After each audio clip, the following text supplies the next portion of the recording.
back. We took a little break last month, and I think you got to see Jesus once again.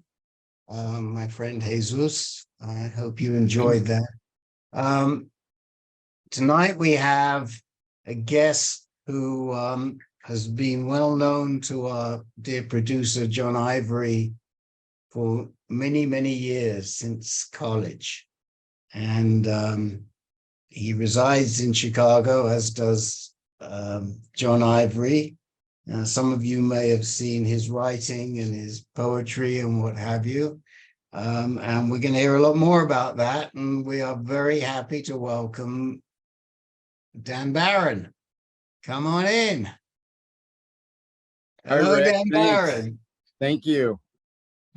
So you and John go back to what year? Are you going to admit this on the air?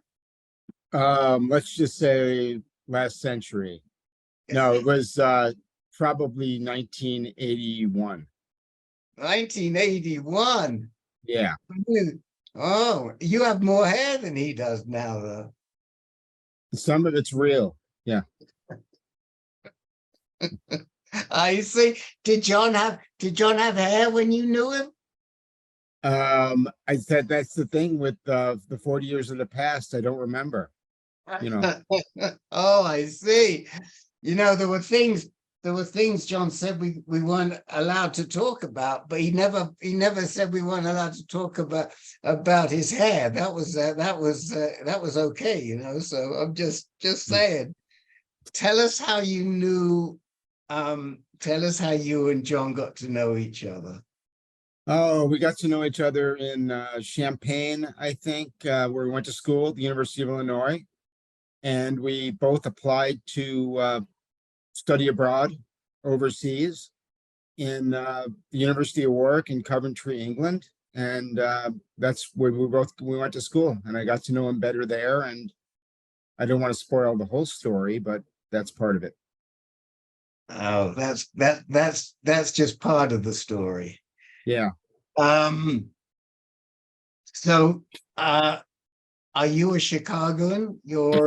Have you always been a Chicagoan? What's your backstory? My family moved here from New York when I was like 4. I grew up in the northern suburbs of Deerfield and went to high school in Highland Park. And after college, I lived in Chicago for about 20 years and then moved to Evanston. That's probably too much geographical information, but you asked. So I served my time in Chicago. I did my time in Chicago, so I know it a little bit. I don't come back too often, but I do know it a little bit. And tell us a little bit about what your profession is and what you do. I'm a writer and consultant, and I write content and do strategy work and grant writing for nonprofits and universities. And I've also worked as a journalist.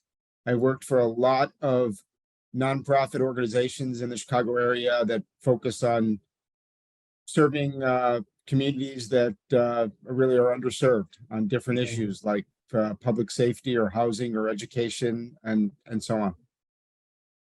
There's a fantastic, I'm trying to remember what it's called, but there's a fantastic health nonprofit on the South Side. Can't remember what I should have looked that one up ahead of time, and that provides community health. I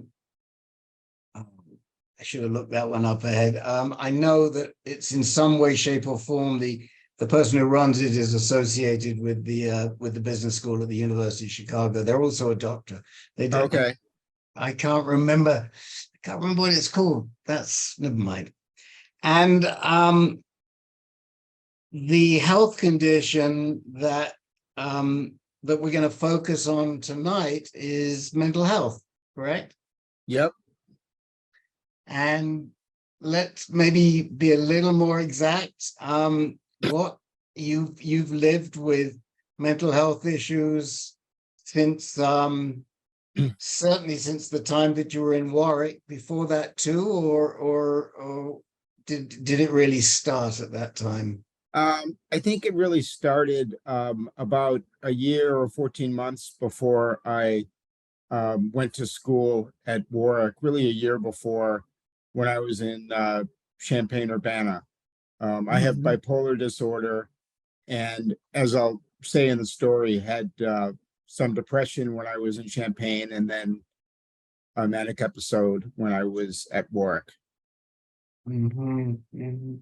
But growing up, um, you really weren't much aware of it. This sort of came on you in your late teens. Uh, yeah, very much. It was very unexpected. Mhm. Mhm. And in the family, did you deal with this at all in the family, or was mental health something that just came at you? You suddenly had it came into your world. I think it was pretty sudden what happened with me, and kind of reached, people I knew in that way.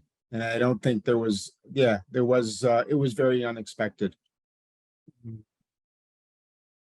Um, I asked that because, as you know, we talked a little bit before. I grew up in a family where I we wrestled with mental health issues, and so it was familiar to me. But I think, in a certain sense, there's a switch around here in that you didn't have to wrestle with it as a child, but once you were an adult, you did, and then when you had a family, you had to wrestle with that too. Yeah, I think that's what happened. I think that my specific diagnosis is something that um, often hits people at their late teens or early 20s. Mm. I didn't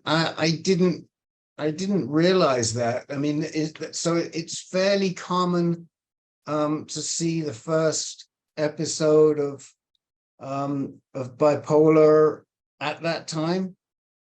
Yeah, as far as I know, although, you read three or four different things about it, and you get it, you get different analysis, but I've definitely heard that for a long time, that Mhm, it does happen at that age for a lot of people.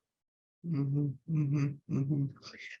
I'm in your case, when you first encountered this, um, did you encounter it in a manic phase, or did you encounter it in a depressive phase?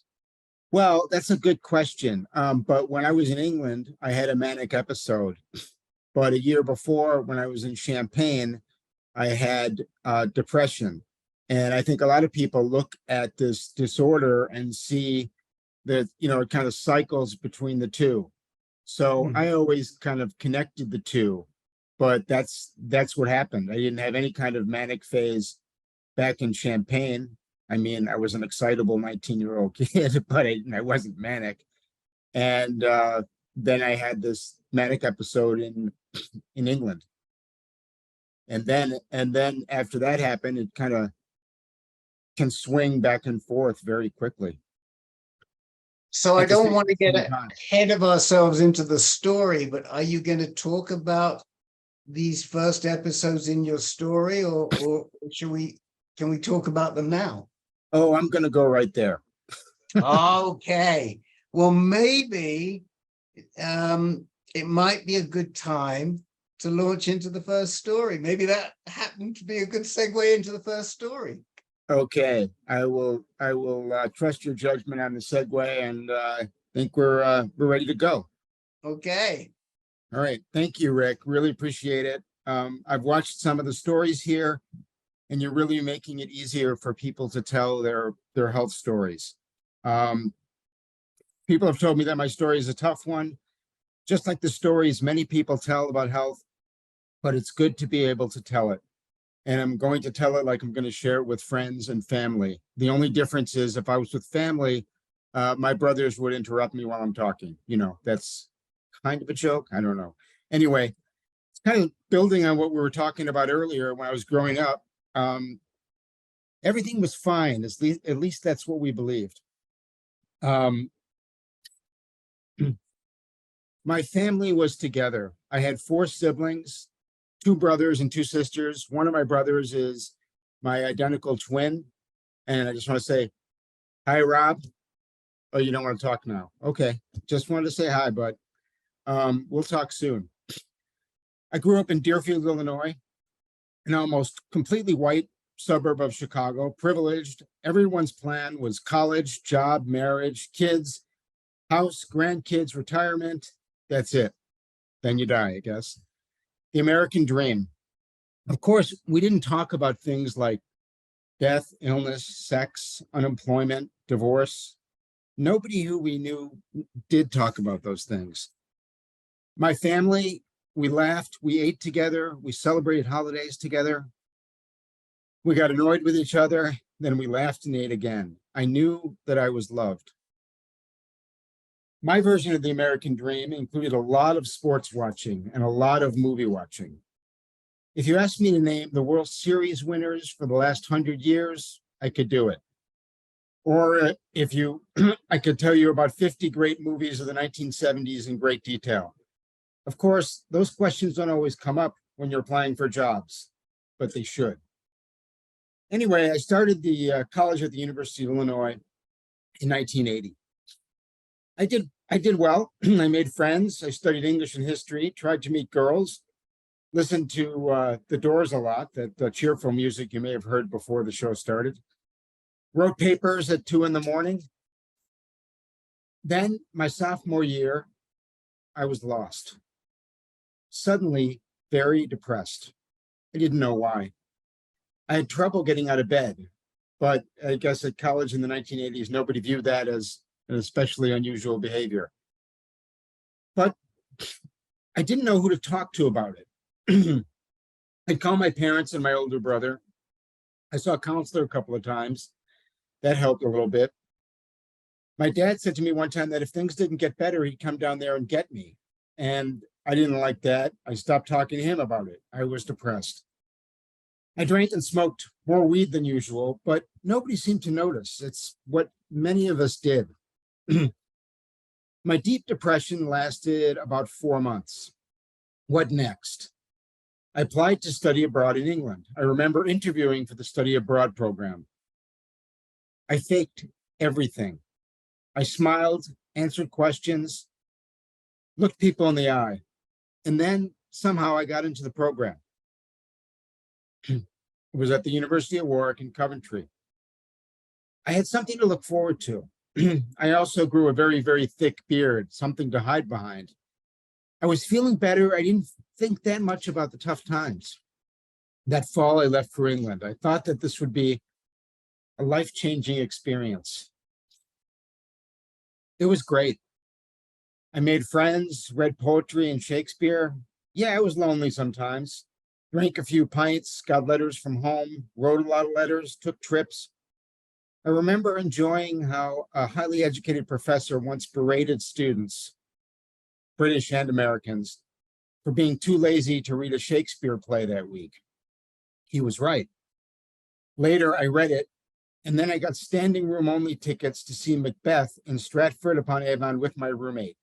Macbeth doth murder sleep. And then we had a pint in a local pub. It was glorious.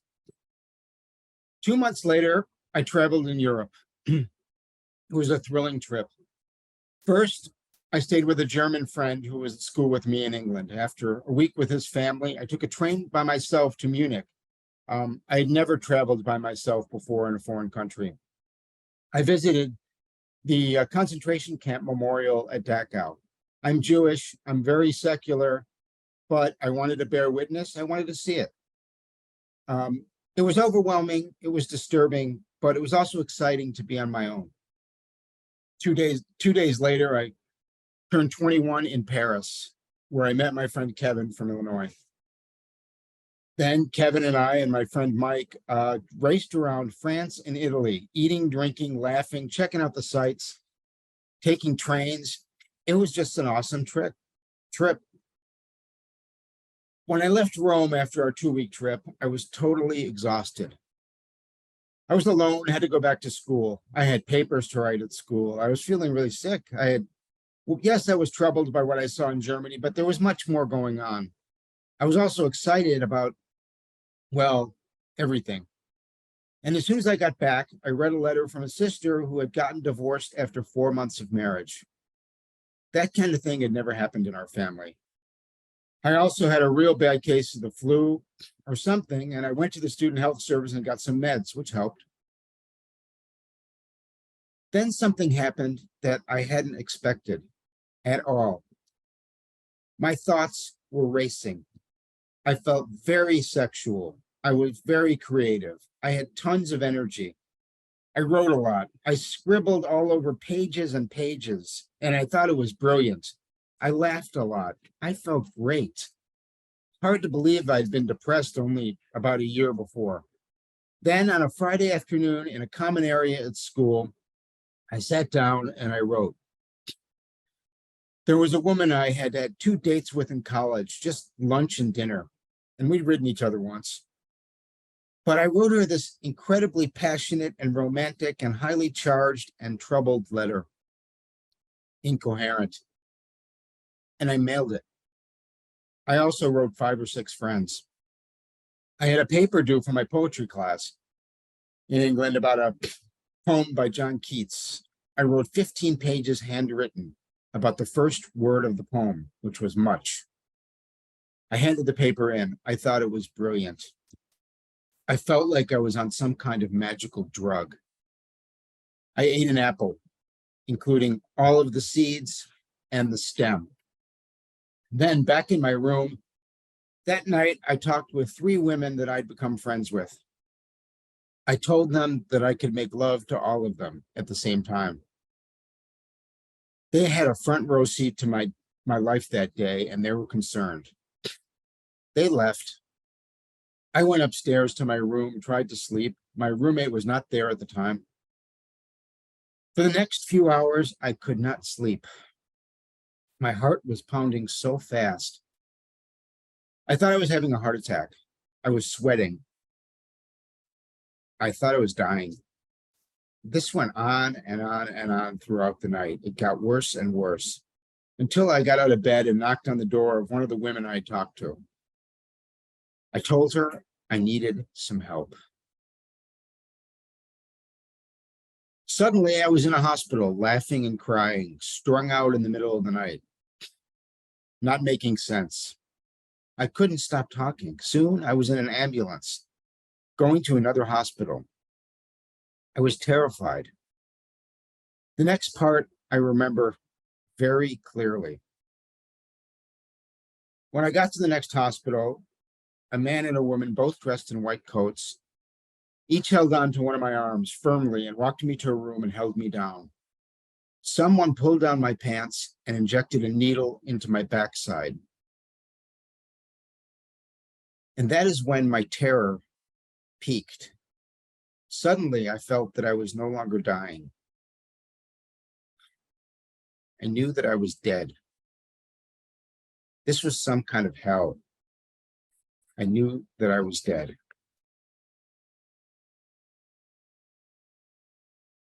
I woke up heavily sedated in a hospital with a man and a woman on 2 sides of my hospital bed. I had no affect, no thoughts. I was nearly 4,000 miles from home. I was traumatized. And there at the end of my bed was my mom, who had flown in from Chicago. Amazing. Later, a week later maybe, we flew back to Chicago together. I was drugged up. The day after we got back, I was in a hospital in Chicago on the city's south side.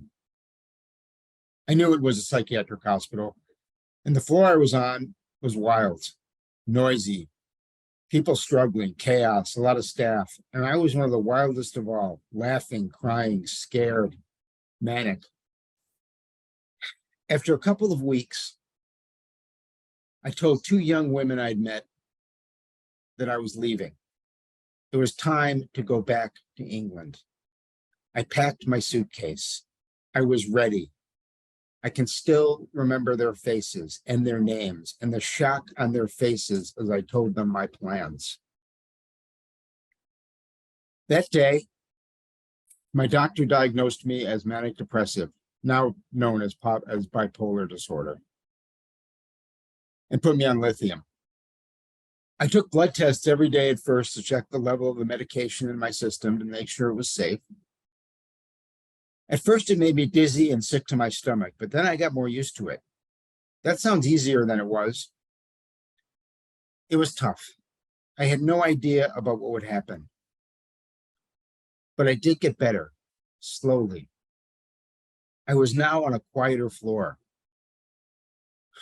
Walking alone. I was sad and sick, though not suicidal. They didn't want me to have visitors at that time. That would have been too stimulating. Somehow I realized that I was not going to go back to school in England. I didn't know if I was going to go back to school in Champaign. I didn't know what was going to happen. But I accepted that I was sick. And the most important person who was going to help me get better was me. So much happened during that time. One day, my doctor asked me to write an autobiography, a great idea. And 3 days later, I gave him 75 handwritten pages. But this time, it made sense. I met a girl in the hospital, and we became friends. And then we kissed. I thought, wow, this is the kind of medicine I like. I played basketball in a gym near the hospital. They had a program where you could play basketball. I guess I was pretty good for a, 5'5" Jewish bipolar point guard, but it was fun. I was starting to do things that I like to do. I started reading again. A few weeks later, it was time to leave the hospital. Slowly, I'd gotten better. I was getting stronger. My parents drove me home. My dad, who was so emotional, told me on the ride home that it was one of the happiest days of his life. Nobody said another word for the rest of the trip. The next day, I remember it vividly, March 19th, 1983. I went for a walk, and I could see the concern on my parents' faces. This was the first unsupervised thing I had done in over 2 months. I walked to the lake, and then I went to a bar for a drink. Somewhere on Broadway, just south of Belmont in Chicago, near where my parents lived. Oh, to just sit somewhere and reflect and listen to a jukebox and enjoy the world. The bartender asked me, "How you doing today?" And I said, "I'm okay." And I was even starting to believe it. Life wasn't perfect, and it wasn't going to be, but I was here.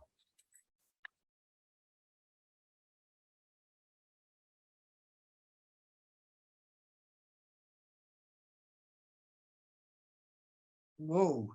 A lot to take in. A lot to take in.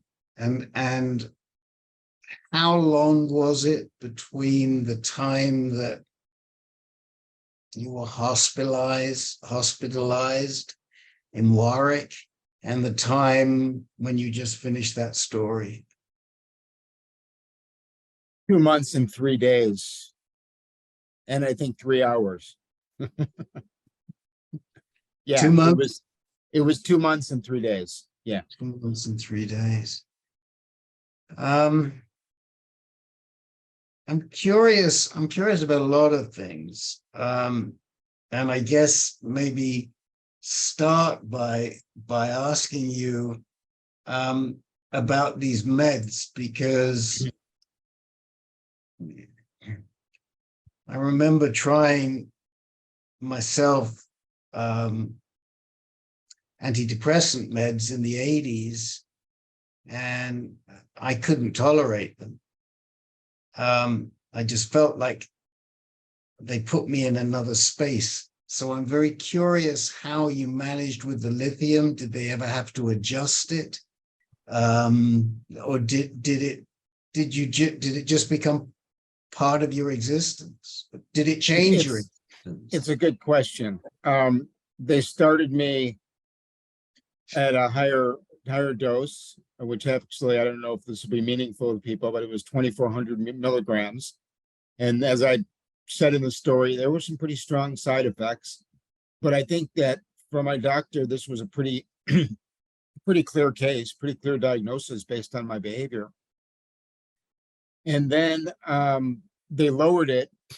And then when I left the hospital, I was on the same dose for, I think, 29 years.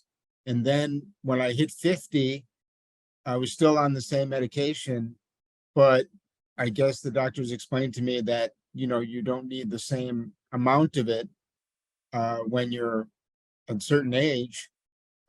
So they lowered it a little bit then. But I've always been on just that medication, except for when I was sedated that that night in Coventry. Yeah. As heart grabbing as this story is, the fact that you've been able to manage so well on a single medication the whole time is truly a blessing, Dan. I mean, I know so many people that just they have to switch because they're not balanced anymore, and they've got to try a different med. And has that been said to you before? Is that anything you Yeah, reckon? I did have one psychiatrist when I told him I hadn't had a relapse in 39 years, and he said, "Wow." So, if that's all he's going to say to me, that's okay. It's and do you feel it changed the way that you you interacted with the world on a stable basis? I'm not talking about when you were manic, when you were depressed, but before those times when you were in equilibrium, and after those times when you were in equilibrium. Was it the same equilibrium? Oh no, this was very much a growing up experience, and I looked at it kind of just in that way. Like everybody or most people I know have a growing up experience, whether it's parents being divorced or somebody passing away, being in a war, being a victim of violence, and whatever, moving away from home. There's a lot of different ways that happens. It happened to me at exactly that time where I was, kind of trying to grow up and moving on. And that was the challenge I had to meet.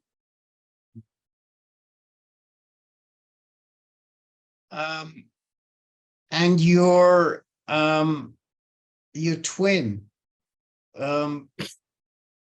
did he wrestle, or does he wrestle with any issues, or was this just you? He did not have bipolar diagnosis at all, and I think it's a question that often comes up. But we're very different. I think it's a question that comes up because we're twins, but yeah, we're different. We have different temperaments, and we're very close. But yeah, the answer is no. Hmm. It raises a really interesting issue to me personally, and I wonder what your thought on this is to what extent are mental health issues genetically driven, or are they driven by your social environment, or is it a mixture? I think it's both. I think that the literature on that, I've read some of it. You know, I'm not a doctor, just a curious guy who takes a pink pill every day or three of them, you know. But I think that there's really mixed literature on it. I have heard, you know, read a number of things that saying there's genetic basis for bipolar, but not necessarily proven in a conclusive way. So I think it's both. I think that my experience, I feel there were like 5 or 6 different environmental triggers. One of which was that I was an impressionable 20-year-old who listened to a lot of music and read certain books and saw certain movies and was very, very inexperienced about the world. But plus all the things I mentioned in the story, you know.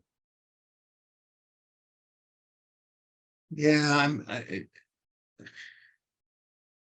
I guess in your own situation, what happened first was sort of a depressive issue, which in many ways I think is a lot easier to mask or to control or to live with than the manic, because in that manic phase, it's manic. Things just get out of control, and Yeah. Go ahead. Yeah, I think that's true. And you know, when I had the manic episode, I did not did not understand the link between what I was going through and what had happened to me in school a year earlier. But I think that was part of it, and I think there's a cycling that goes on with the bipolar disorder, and I think that's what happened. I'm thinking maybe we should hear the next part of your story, because I really want to get into how you've handled the manic, this bipolar, and where it's led you, and how you've helped other people with their bipolar issues. But why don't we lead into the second part of the story, and then we'll finish up talking about some of those aspects. Okay.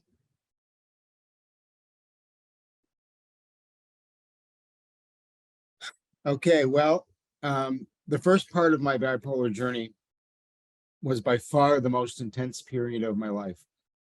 5 countries, 3 hospitals, 3 powerful medications, an ambulance, a nightmare of trauma, a diagnosis. And yes, I did seek a life-changing experience when I decided to study abroad. And I sure as hell got one. I've lived for 40 years as a bipolar person since that experience. The story since then, though, has been about healing. And when I think about healing, I don't think about specific events.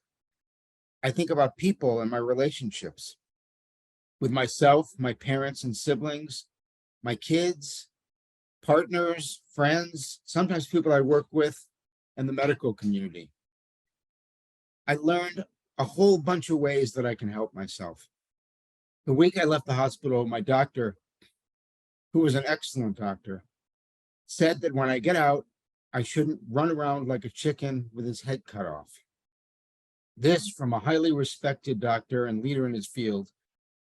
So yes, it was great to be advised that I shouldn't be a headless chicken.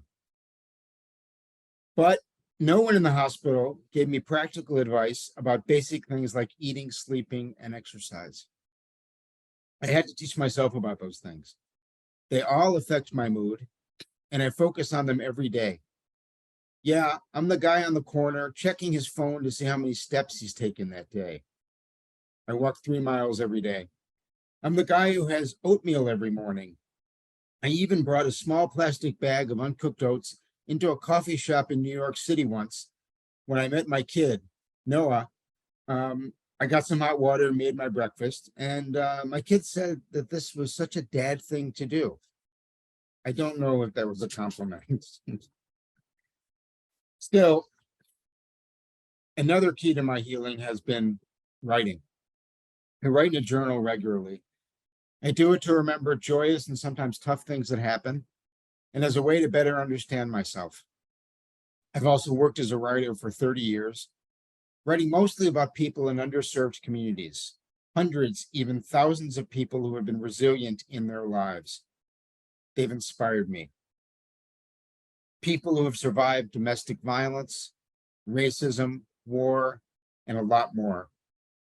I think often about an Ernest Hemingway quote: "The world breaks everyone, but afterward, many are stronger at the broken places." The medical part of my journey since I left the hospital has been the easiest part. I've had great health because of how I've taken care of myself, my strong community, and because I had access to decent medical care, which so many people don't have at all. I've been lucky and I've never had a relapse. Still, talking about mental illness can be tough. We know that. There's still so much stigma about mental illness. I think this goes back centuries. People are either scared of it or pity people who have mental illness, or there's shame. A lot of times I don't talk about it at all. People can even be cruel or dismissive about it. That's happened to me a few times. And when that happens, I think we can do better than that, much better. For the last 60 years or so, I think more people have talked about it, but there's often a copay involved and a clock, hopefully a competent therapist. That's helped me sometimes. But what about face-to-face conversations about it with people in my life? I've driven a car that was demolished by a truck, had emergency heart surgery, had another emergency surgery, been through a divorce, been out of work. But my hospitalization for bipolar was much tougher than any of these things. And yet, when I bring it up, I can see how people often lower their eyes and lower their voices. My father was very uncomfortable when the subject came up. He didn't want to talk about it. Eventually, I wrote him a 25-page letter that explained exactly what happened. It was still too painful for him to talk about, but I felt great after telling him my story. And ultimately, we were close, even though our relationship was like any relationship, not perfect. We can all do better and have more courage and empathy about mental health, and that includes me. Still, I always knew that my family loved me, even though I often had the urge to say more about this experience, which I'm doing right now. I have two wonderful kids. Both are in their early 20s, and their generation has its own very profound challenges. This story is also for them and anyone out there that it can help. If you're watching, I want to say to my kids, Noah and Asher, I love you very much.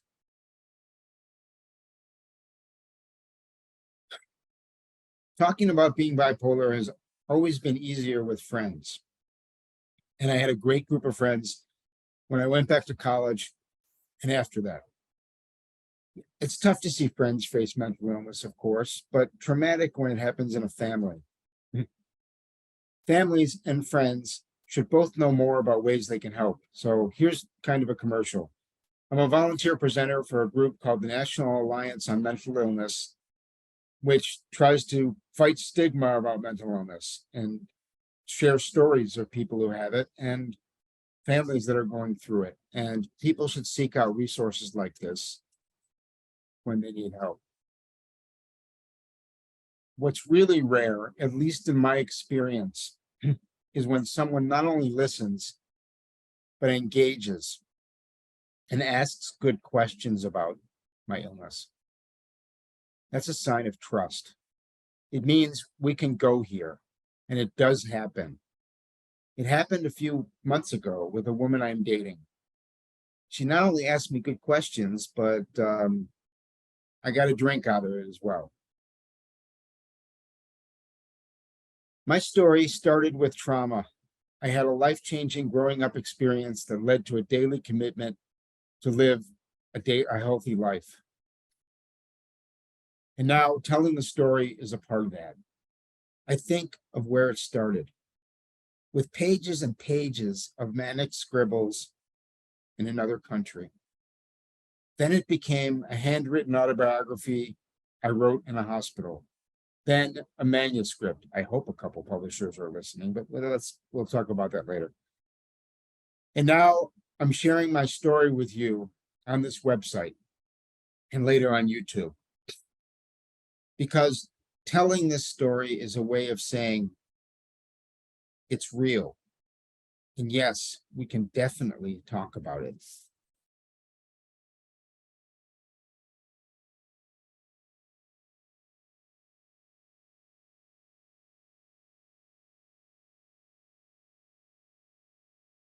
I'm anxious to talk about it. I'm anxious to talk about it. How do you, I'm thinking in the dating situation or with close, with friends that you meet. How do you introduce it to the conversation? Do you need to introduce it to the conversation? Are there signals that you give that other people might not give because they hadn't been through this and you feel they need to be explained? I mean, is it something you could hide permanently from the world if you so chose? There are people I know who I haven't talked to about it. A lot of people I've worked with, a couple of friends I haven't told the whole story. For the most part, I just have to say that sharing it with friends has been very easy in a lot of ways.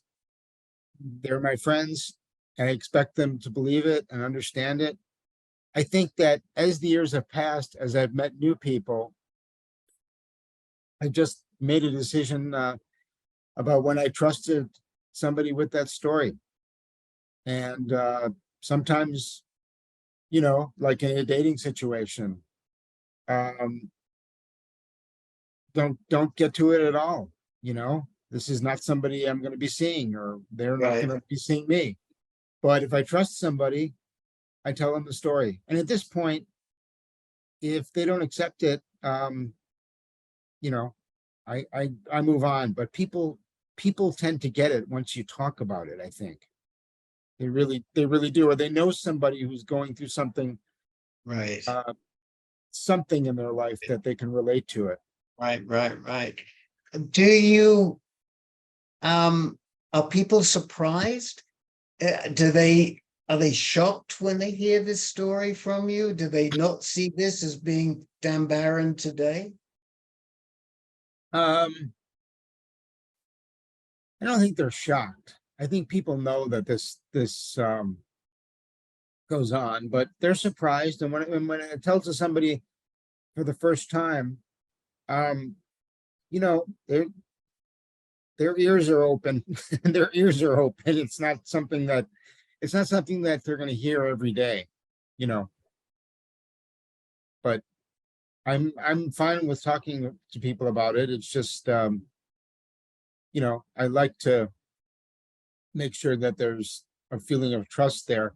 And I would say that maybe in all cases, or certainly the vast majority of them, I'm telling people on a one-on-one level, maybe a couple of times, couples or something like that. But yeah, that's how I do it. And I mean, you spoke to your kids during the story. Did it change the way in which your kids responded to you when you told this story? Did it change your I don't think so. I think they already knew who I was. I think I first told it to my kids when they were in 6th grade. I kind of wish I had shared more with them about it over the years, but they know about it, and I think that I think they get it. And I also mentioned something about the challenges that young people are facing now. And I think there's a great deal of empathy that my kids have for people who are struggling with things, because they've grown up in a world in the last 5 years where, pandemic, climate change, violence, political unrest, and a lot more. So I think they've grown up in a society in the United States, and possibly this is true in some of the Western societies, where the acceptance of mental health illnesses is much more open than it was when I was growing up and when you were growing up. I would agree with that. I still think there's a tremendous stigma about talking about it. You know, I think I look at it as like, you know, kind of taking some steps and a few more to take. Yeah, I related very much to what you said about your father being unable to embrace what happened on an outward level and to talk to you about this until you wrote him this letter. You know, I grew up with a mother who had 27 shock treatments, and people would never, ever say that my mother had mental illness. They'd say, "Oh, your mother's not well. Oh, your mother's poorly," but Yeah. they'd never name what happened. And so that stigma was very powerful for me as a child. It's not something that I've continued. If I feel, if I have no problem admitting my situation or expressing my situation and embracing people that live through mental illness. But I think that it is a lot easier to say today somebody's manic, somebody's chronic depressive, and for it to be received in a welcoming way. Have you seen a difference over the last 40 years since this happened? Have you seen a difference? Yeah, I have seen a difference. You know, in most cases, I really don't talk that much with a lot of my friends about it. I just kind of got to the point where I thought this would be a story that, as part of my life, I would have, you know, wanted to tell. So I tell stories. I do storytelling in Chicago. But yeah, in general, I think that there's been some progress, but I think I still think we have a ways to go, and a lot of people, a lot of families don't want to talk about it. And one thing that really concerns me is when I read about funding for schools, and all right, you know, they're gonna reduce the funding or cut the funding for counseling services, you know. So I still think we need to have that commitment to go along with, you know, maybe having a more open discussion about it. Yeah, I think that there are some very significant issues in the medical community as well. I mean, we at ANCAN have really made a commitment to address mental health issues, and so many mental health issues arise out of another condition. I mean, they don't originate in a with a mental health condition, but other conditions create a mental health condition. And I feel like in many instances, the medical community doesn't take responsibility for that, and they don't necessarily go out of their way to help people deal with these mental health issues. Now, just recently, there was a new advisory that suggests that there should be more testing for anxiety across the board. But in many specialties, it just doesn't exist. Yeah, I think that's a good point. I think that my experience with the medical community is that, you know, in many cases, doctors or specialists, they may not have great communication with with other specialists, and they're under various stresses, and so there's some gaps in terms of accessing services that people need. I also think that accessing mental health services has become a lot more common for people who have resources, and okay, well, you can afford to go to therapy, or you can afford this or that. But if it's got to be available for everybody, and it's not. Well, I think one sort of equalizing factor may be that the drugs, there are many more types of antidepressants out there, and manic drugs, and the drugs may well be more readily available without having to see a psychiatrist, that the GPs are willing to prescribe them. How well, I don't know, but they're at least willing to prescribe them, and that makes them more accessible. Now, of course, that gets into the whole discussion about how accessible general health care is, and many people don't have even that basic level of healthcare, which concerns me, and certainly concerns you from the work that you've done. Yeah. But the ongoing cost of a therapist, which can be expensive, you may also be able to address some of that through accessible medications. Yeah. But especially in the last few years with the pandemic, Yeah. I've heard many times about how hard it is to find a counselor. Yeah. Oh, for sure. That we have it. How do you feel as a writer, as a professional writer? How do you feel your work has helped you deal with this aspect of your health? Well, from what I said, my work has introduced me to so many stories about people who are resilient, and that is what it has taken in my life to to really get through this and to try to live a happy life. And that's what I believe. So it's the story of how people respond to challenges in their life, but it's also the story, as a former journalist, of whether public policies are meeting those needs or not. So both of those things have informed my journey.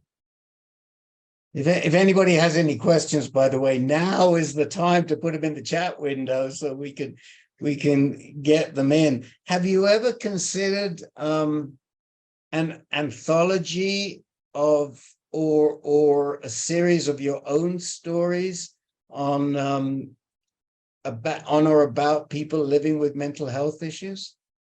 Yeah, that's a good question. I actually have. One of the writers that I've followed very closely is Stubbs Terkel, who has done so many oral biographies, and I thought it would be good to interview a lot of people who have faced these challenges and just listen to them, and in their words tell those stories in an anthology. And many of them are going to be hopeful, as I hope my story is. There is a question in the chat window. I'm a little slow, and the question is, did you, and this comes from Scott Whitehair, did you have to find new coping mechanisms or a new unique routine of self-care as we face the radically different world of the pandemic? Yeah, very, very good question. Thank you. Yeah, I want to say that as soon as the pandemic started and I knew I was going to be working out of the home full time, and one of my kids was still in high school, was with me half time, I realized that I'm going to have to get out much more often. And that is really when I started just kind of being a pretty compulsive walker, you know, and just about every single day. And that, yeah, that changed with the pandemic, I think. Hmm. So what lies in the future for Dan Barron in how in future processing of this mental health experience and maybe how you bring it to help others with bipolar disorder? Well, I'd like to keep telling this story. There's a lot more to it. I'd like to listen to other people who tell their stories and maybe do a project like the one we just discussed. Um, I don't define myself uh, by, by being bipolar. In fact, there were a lot of years when it just didn't really come up. Mhm. And that was kind of a double-edged sword. Well, I want to talk about it. There's a lot to talk about, but at the same time, a lot of people in my world, my friends and family, I had a good relationship with, even though I wanted to share more of it. But I think that keep telling the story. That's it, and that's something I believe people should do anyway about whatever challenges and joys they're facing in their lives. Dan, we're very privileged. I feel very privileged to have you share the story with Ancan and with us tonight. And, it touches me greatly, personally. And I think you've probably touched a lot of other people. And I just keep doing this work, keep helping people through your own experience, and may you be healthy. Thank you. Thank you so much for having me tonight. I really appreciate it. And Our pleasure. thanks for watching. So I don't quite know who is going to be here next month. It's that famous guest TBD that often appears, but we've never actually seen in person. But we'll be back next month. Don't forget the tip box, please, for the marsh, and take a look at our own website, ancan.org. We're doing some great stuff, particularly in the area of mental health. I'm trying to recruit Dan to join one of our groups. We have if any of the gents on here live with a chronic condition, we have a wonderful support group called Men Speaking Freely. It's drop-in, it's free, and we'd love to see you in there. And we talk about everything and anything except treatment. We meet twice a month, and maybe I'll get to meet you in person in Men Speaking Freely. Thank you. So, well, not really in person, virtually in person. To anybody who's listening, I hope to meet Dan and see Dan in Men Speaking Freely. Brianna, I'm handing it back to you.